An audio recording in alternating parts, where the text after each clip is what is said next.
الحمد للہ وحدہ والصلاة والسلام علی من لا نبی بعدہ وعلی آلہ وصحبہ اجمعین اما بعد فاعوذ باللہ من الشیطان الرجیم بسم اللہ الرحمن الرحیم وَلَقَدْ نَصَرَكُمُ اللَّهُ بِبَدْرٍ وَأَنْتُمْ أَذِلَّةٌ وَاتَّقُوا اللَّهَ لَعَلَّكُمْ تَشْكُرُونَ صدق اللہ مولانا العظیم وصدق الرسول النبی الکریم الرؤوف الرحیم ان اللہ وملائکتہ یصلون علی النبی یا ایہا الذین آمنوا صلوا علیہ وسلموا تسلیما الصلاۃ والسلام علیک یا رسول اللہ وعلی آلک واصحابک یا نبی اللہ الصلاۃ والسلام علیک یا رسول اللہ وعلی آلک واصحابک یا حبیب اللہ۔ اللہ تعالیٰ کی حمد و ثنا اور حضور مالک کوثر محبوب دلبر احمد مجتبیٰ جناب محمد مصطفیٰ صلی اللہ علیہ وآلہ وسلم کی بارگاہ میں ہدیہ درود و سلام عرض کرنے کے بعد آج کا یہ پروگرام درس صراط مستقیم انعقاد پذیر ہے۔ آج رمضان المبارک کی 17 تاریخ ہے اور آج کا عنوان جو ہے وہ غزوہ بدر یعنی کہ یوم بدر کے حوالہ سے یہ آپ کے سامنے رکھا جا رہا ہے۔ خالق کائنات سے دعا ہے خالق کائنات میری زبان سے کلمت الحق جاری فرمائے اور سنا کے عمل کی توفیق عطا فرمائے۔ چونکہ آج 17 رمضان ہے اور 17 رمضان کو غزوہ بدر ہوا اور ان کی یاد میں یہ آپ کے سامنے کچھ باتیں سامنے رکھنے جا رہا ہوں۔ آج کا دن ایک عظیم دن ہے۔ آج کا دن ایک آب مارکے کا دن ہے۔ اسلام کی پہلی جنگ ہوئی ہے، حق اور باطل کی جنگ ہوئی ہے، سچ اور جھوٹ کی جنگ ہوئی ہے، اللہ والوں کی اور کافروں کی جنگ ہوئی ہے۔ کملی والے محبوب کی موجودگی میں ہمیں بہت بڑا پیغام ملا کہ بھائی اللہ بندے تھوڑے بھی ہوں، عوام تھوڑی ہو، تعداد تھوڑی ہو، پاس کچھ بھی نہ ہو، پھر بھی ہم کچھ ایسا عمل کرے جس کی وجہ سے اللہ تعالیٰ کامیابی دے سکتا ہے۔ وہ کیا ہے؟ وہ سجدہ ہے۔ اللہ تعالیٰ کے پیارے حبیب صلی اللہ علیہ وآلہ وسلم نے جنگ کی حالت میں سجدہ کیا، سجدے کر کے کامیابی حاصل کی۔ ہمارا یہ ایک سٹیٹس ہے، ہمارا ایک معیار ہے، یہ سمجھ لیں کہ ہماری ایک سوچ ہے۔ ہم چاہتے ہیں کہ جنگ کے لیے ساز و سامان ہونا ضروری ہے، لیکن کملی والے محبوب کہتے ہیں کہ جنگ کرنے کے لیے ایمان کا ہونا ضروری ہے اور سجدے کا ہونا ضروری ہے۔ جس کے پاس سجدہ ہے وہ سب کچھ ہے، جس کے پاس سجدہ نہیں وہ کچھ بھی نہیں ہے۔ دیکھیے آج پاکستان کے پاس سب کچھ ہے لیکن شاید سجدہ نہیں ہے۔ آج اسلامی ممالک کے پاس نیوکلیئر طاقت ہے لیکن اس کے بعد وجود بھی سجدے کی کمی کی وجہ سے وہ اپنے مشن حاصل نہیں کر سکتی۔ لیکن کملی والے محبوب نے 17 رمضان المبارک کو ہمیں یہ درس دے دیا اور کملی والے محبوب کے غلاموں قیامت تک تم یہ کرنا کہ سجدے کو تھام لینا، سجدے کا دامن پکڑ لینا، سجدہ تم کر لینا، اللہ کامیابی عطا فرما دے گا۔ دیکھیے 17 رمضان المبارک کو کفار نے تیاری کر لی مسلمانوں کے ساتھ جنگ کرنے کے لیے، وہ نکل پڑے۔ کملی والے محبوب کو خبر ملی کہ کفار نے یہ جنگ کی تیاری کی ہے اور بڑے ساز و سامان اور لشکر ساتھ لے کر بڑے جرنیل اور کمانڈو ساتھ تیار کر کے لے کے آ رہے ہیں۔ تو کملی والے محبوب نے بھی پھر ارشاد فرمایا جو صحابہ بیٹھ جاؤ۔ اب بیٹھ کر یہ ہنگامی اجلاس بلایا اور میٹنگ کی۔ میٹنگ کرنے کے بعد حضور علیہ السلام نے فرمایا کہ بھائی بتاؤ کیا مشورہ کوئی ہے تو کیا اس کے لیے کیا کرنا چاہیے، کیا آپ حصہ ڈالیں گے، کیا کون چلے گا؟ تو سیدنا صدیق اکبر رضی اللہ تعالیٰ عنہ اٹھ کے کھڑے ہو گئے، پھر حضرت عثمان غنی بھی کھڑے ہوئے، حضرت عبداللہ بن زبیر بھی کھڑے ہو گئے اور حضرت سیدنا عمر فاروق رضی اللہ تعالیٰ عنہ بھی کھڑے ہو گئے، دیگر صحابی کافی کھڑے ہوئے اور انصار میں سے حضرت مقداد رضی اللہ تعالیٰ عنہ کھڑے ہوئے۔ عرض کرنے لگے یا رسول اللہ صلی اللہ علیہ وآلہ وسلم ہم آپ کے دائیں بائیں آپ کے گرد ہم ہیں، اے یا رسول اللہ، اے صلی اللہ علیہ وآلہ وسلم ہماری جانیں، ہمارا مال اولاد سب کچھ آپ پر قربان ہے۔ اور حضرت سعد بن معاذ انصاری صحابی وہ کہتے ہیں یا رسول اللہ مشرق سے لے کر مغرب تک آپ جہاں چاہیں گے وہاں تک پہنچیں گے۔ اگر حضرت مقداد کہنے لگے یا رسول اللہ صلی اللہ علیہ وآلہ وسلم ہم وہ نہیں کہ موسیٰ کی قوم کی طرح ہم کہیں کہ آپ یا آپ کا رب جا کر لڑے، ہم وہ ہیں اگر آپ کہیں گے سمندروں میں گھوڑے ڈالو ہم سمندروں میں گھوڑے ڈال دیں گے۔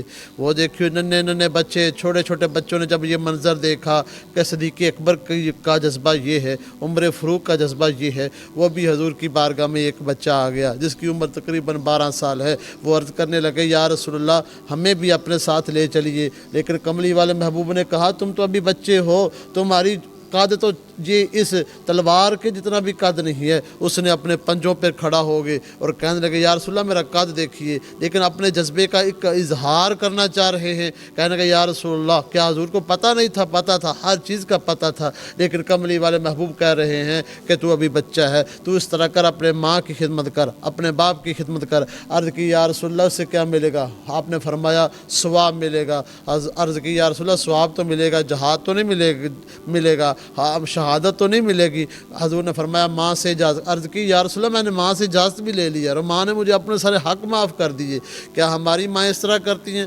آج کا بچہ نوجوان 12 سال کا اس طرح کرتا ہے۔ آج کے 12 سال کے بچے کو سوائے موبائل کے علاوہ کچھ بھی نہیں پاس، اس کو کہیں کہ نماز پڑھو، تراویحیں پڑھو، وہ نہیں پڑھتا، قرآن وہ نہیں پڑھتا۔ 12 سال کا بچہ ابھی وہ گھر سے ہی نہیں نکلتا، اسکول میں جائے تو اسکول کے کام ہی نہیں ختم ہوتے، لیکن اس کے سامنے کہیں جہاد کی بات کیجیے، کہ اتنا جذبہ ملتا ہے جس طرح جذبہ ان کا تھا، حضور کے صحابہ کا تھا۔ حضور علیہ السلام نے قبول فرما لیا، اور ساتھ ہی ان کا چھوٹا بھائی جس کی عمر تقریباً 10 سال ہے وہ بھی اٹھ کے کھڑے ہو گئے، یا رسول اللہ مجھے بھی ساتھ لے چلیے۔ آپ نے فرمایا تو بچہ ابھی چھوٹا ہے، ادھر تو بڑے بڑے کمانڈر آئیں گے اور جرنیل آئیں گے جو لڑیں گے، اور تمہاری تو کوئی حیثیت نہیں ہوگی ان کے سامنے، چھوٹی چھوٹی عمریں، ننھی ننھی تلواریں لے کے وہ سامنے آ گئے۔ کملی والے محبوب کی بارگاہ میں عرض کرنے کے یا رسول اللہ میرے بھائی کو تو آپ نے ساتھ ملا لیا ہے۔ آپ نے فرمایا وہ تجھ سے بڑا ہے۔ عرض کی یا رسول اللہ میری عمر پہ نہ جائیے، قد پہ نہ جائیے، اس طرح کریے مجھے میرے بھائی کے ساتھ کشتی کروا لیجیے، اگر دنگل کروا لیجیے، اگر وہ کامیاب ہو گیا تو پھر میں نہیں جاؤں گا، اگر میں جیت گیا مجھے بھی ساتھ لے چلیے۔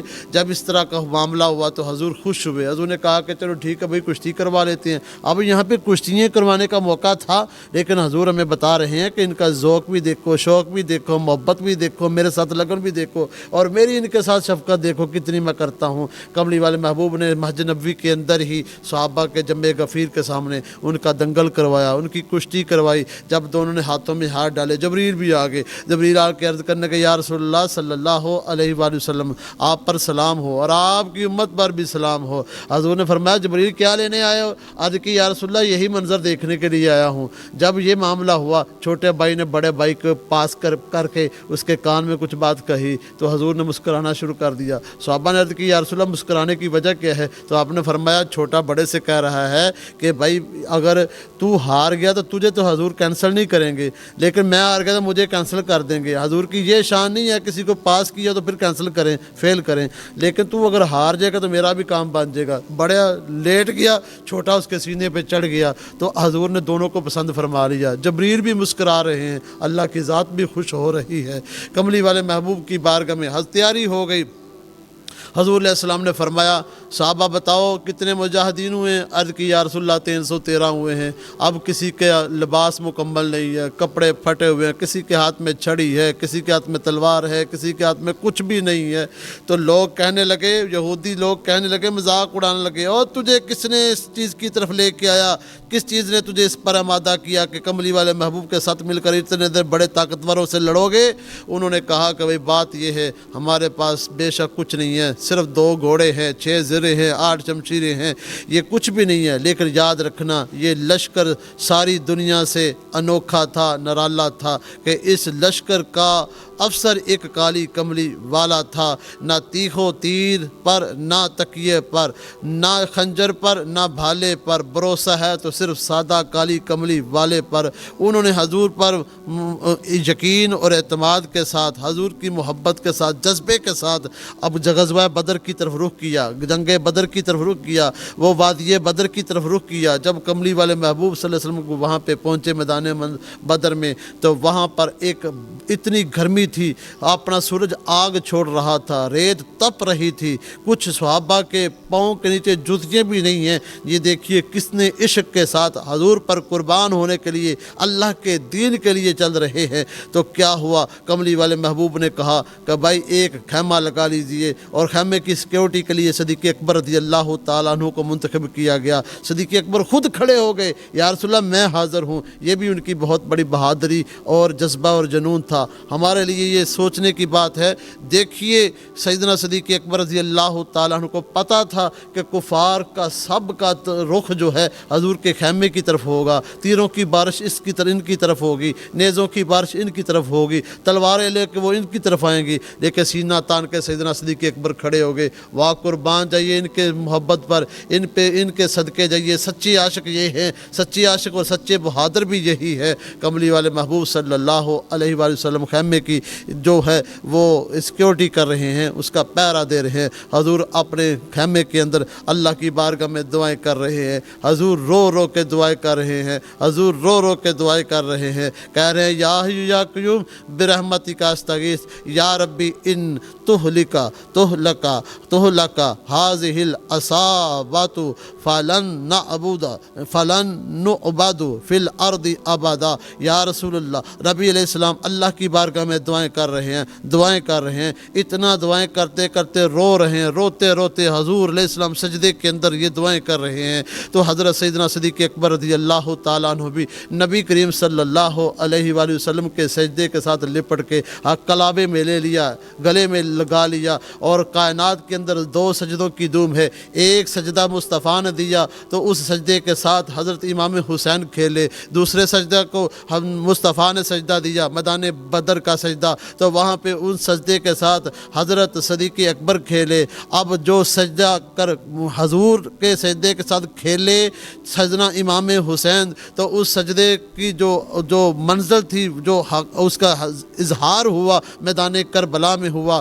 یہ سجدہ کربلا کا بھی بڑا شان والا ہے، اور بدر کا سجدہ بھی بڑی شان والا ہے۔ کملی والے محبوب صلی اللہ علیہ وآلہ وسلم کے ساتھ وہ لپٹ گئے اور کہنے لگے حسبک اللہ یا رسول اللہ، حسبک اللہ یا رسول اللہ، حسبک اللہ یا رسول اللہ، آتا نصر اللہ حسبک اللہ، آتا نصر اللہ حسبک اللہ۔ حضرت سیدنا صدیق اکبر رضی اللہ تعالیٰ عنہ دعائیں آپ کو تسلیاں دے رہے ہیں، حضور علیہ السلام تسلیاں لے رہے ہیں۔ تو عرض کی یا رسول اللہ کی مدد آ رہی ہے۔ مصطفیٰ جان رحمت صلی اللہ علیہ وآلہ وسلم فرمانے لگے کہ اللہ نے حکم دے دیا ہے صفیں باندھ لو۔ جب صفیں باندھی گئی، دوسری طرف کفار ہیں، ایک طرف مسلمان ہیں، دوسری طرف کفار ہیں، ایک طرف جنت ہے، دوسری طرف دوزخ ہے۔ کملی والے محبوب نے آرڈر دے دیے، کہا کہ صحابہ صفیں سیدھی کر لو، اللہ کی مدد آئے گی۔ ایک تیز ہوا چلی، گرد اڑی۔ کیا ہوا کہ جب میکائیل علیہ السلام آئے، سلام عرض کی یا رسول اللہ میں 1000 فرشتہ لے کے آیا ہوں، اور پھر ہوا چلی اور فرشتہ آیا، اسرافیل آیا، عرض کی یا رسول اللہ میں 3000 فرشتہ لے کے آیا ہوں، اسرائیل بھی آئے، عرض کی یا رسول اللہ میں 5000 فرشتہ لے کے آیا ہوں، جبریل بھی آئے، جبریل نے بھی کہا یا رسول اللہ میں بھی بے حساب فرشتے لے کے آؤں۔ فرشتوں کی مدد آ گئی۔ کملی والے محبوب سب کے سلام کا جواب دیتے ہیں، لیکن ان کی طرف دیکھتے تک نہیں ہے، ان کی طرف رخ کرتے تک نہیں ہے۔ کیا ہوتا ہے کہ بالآخر علماء لکھتے ہیں کہ حضور دیکھتے کیوں نہیں، وجہ کیا ہے؟ تو کہتے ہیں کہ حضور شاید یہ چاہتے تھے کہ سارے فرشتے آ گئے، سارے لوگ آ گئے، لیکن جس کا میں انتظار کر رہا ہوں وہ نہیں آیا۔ وہ کون ہے؟ وہ خالق کائنات خود ہے۔ کہتے ہیں کہ کملی والے محبوب صلی اللہ علیہ وآلہ وسلم نے جب صفیں درست فرما دی تو کیا ہوا؟ صحابہ کہتے ہیں کہ ابھی کسی کافر کو تلوار مارنے لگتے تھے، لیکن تلوار مارنے سے پہلے اس کا سر قلم ہو جاتا، اس کی گردن اڑ جاتی۔ اب یہاں پہ بھی ایک منظر دیکھنے والا ہے کہ پاس کچھ بھی نہیں تھا، سجدہ تھا۔ آج سب کے پاس سب کچھ ہے، سجدہ نہیں ہے۔ کائنات میں ضرورت ہے تو سجدے کی ہے، وہ ایک سجدہ جسے تو گراں سمجھتا ہے، 1000 سجدوں سے دیتا ہے نجات آدمی کو۔ اگر آج ہم سجدے کی طرف رخ کریں، اللہ کی بارگاہ میں آ جائیں، سجدے کریں، تو اللہ تعالیٰ کامیابی عطا فرما فرما دے گا۔ نبی پاک صلی اللہ علیہ وآلہ وسلم نے حضرت علی رضی اللہ تعالیٰ عنہ کے دستے مبارک سے 35 بندے واصل جہنم ہوئے کفار کے، لیکن تھوڑا سا نقصان ہوا، وہ مال غنیمت بھی آ گیا، لیکن کملی والے محبوب کو اللہ تعالیٰ نے فتح عطا فرمائی، اور پوری دنیا کے اندر قیامت تک ایک تہلکہ مچ گیا کہ غزوہ بدر تھوڑے سامان کے ساتھ، تھوڑے لوگوں کے ساتھ اللہ نے کامیابی عطا فرما دی۔ سمجھنے کی بات یہ ہے کہ میرے دوستو، آج بھی اگر ہم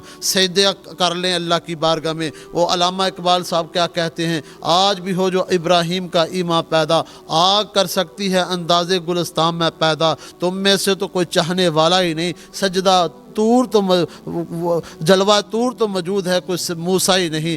آج بھی ہم حضرت سیدنا صدیق اکبر والا جذبہ لے کے آئیں، عمر فاروق رضی اللہ تعالیٰ عنہ والا جذبہ لے کے آئیں، 313 والا جذبہ لے کے آئیں، غزوہ بدر والے کے صحابیوں والا جذبہ لے کے آئیں، چاہے تعداد تھوڑی ہو لیکن حضور نے بتا دیا، اور میری طاقت دیکھو، میں اللہ کا محبوب ہوں۔ صحابہ کا متفقہ فیصلہ ہے کہ اگر حضور ایک تلوار اٹھا لیں، روئے زمین کے اندر تمام انسان ایک طرف ہو جائے اور حضور اکیلے ایک طرف ہو جائیں تو حضور کا مقابلہ نہیں کر سکتے۔ حضور تو اپنی انگلی کا اشارہ کرے تو چاند کو 2 ٹکڑے کر دیتے ہیں، حضور تو اپنی انگلی کا اشارہ کرے چاند کو روک دیتے ہیں، کئی لاکھ فرشتے جس سورج کو لے کے جاتے ہیں وہ ایک جگہ پہ رک جاتا ہے۔ تو اگر محبوب کے سامنے اگر محبوب تلوار اٹھا لیتے تو روئے زمین کے اندر وہ کفار تو کیا، روئے زمین کے اندر کوئی بندہ بھی حضور کا مقابلہ نہ کر سکتا، لیکن حضور چاہتے یہ تھے کہ میرے امتیوں کو سبق ملے۔ یا رسول اللہ کیا سبق دینا چاہتے ہیں؟ حضور چاہتے ہیں کہ سبق یہ دینا چاہتا ہوں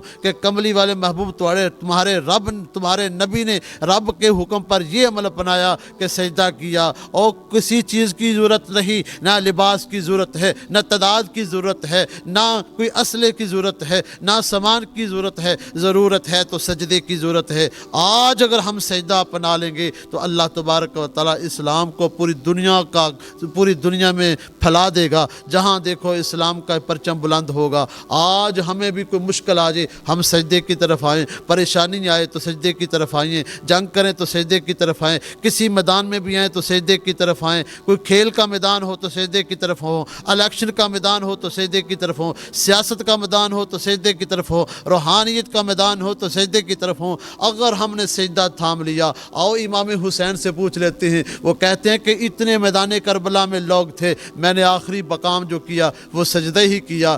حضرت سیدنا صدیق اکبر سے پوچھ لو، حضرت عمر فاروق سے پوچھ لو، عثمان غنی سے پوچھ لو، اولیاء کرام سے پوچھ لو، تابعین سے پوچھ لو، تبع تابعین سے پوچھ لو، ہر کوئی یہی کہے گا کہ سب سے بہترین فارمولہ جو ہے انسان کو کامیابی کے لیے، اگر دنیا میں بھی کامیابی لینی ہے اور آخرت میں بھی درجے بلند کروانے ہیں تو سجدہ کر لو۔ غزوہ بدر جو ہمیں پیغام دے رہا ہے وہ یہ دے رہا ہے کہ ہم اپنی تعدادوں پہ مان نہ کریں، ہم سجدے پہ مان کریں، سجدہ کریں، اللہ کی بارگاہ میں جھک جائیں، جتنا جھکتے جائیں گے اللہ اتنا ہی بلند فرماتا جائے گا۔ اللہ تعالیٰ سے دعا ہے اللہ تعالیٰ حق بول کر عمل کی توفیق عطا فرمائے۔ وآخر دعوانا الحمد للہ رب العالمین۔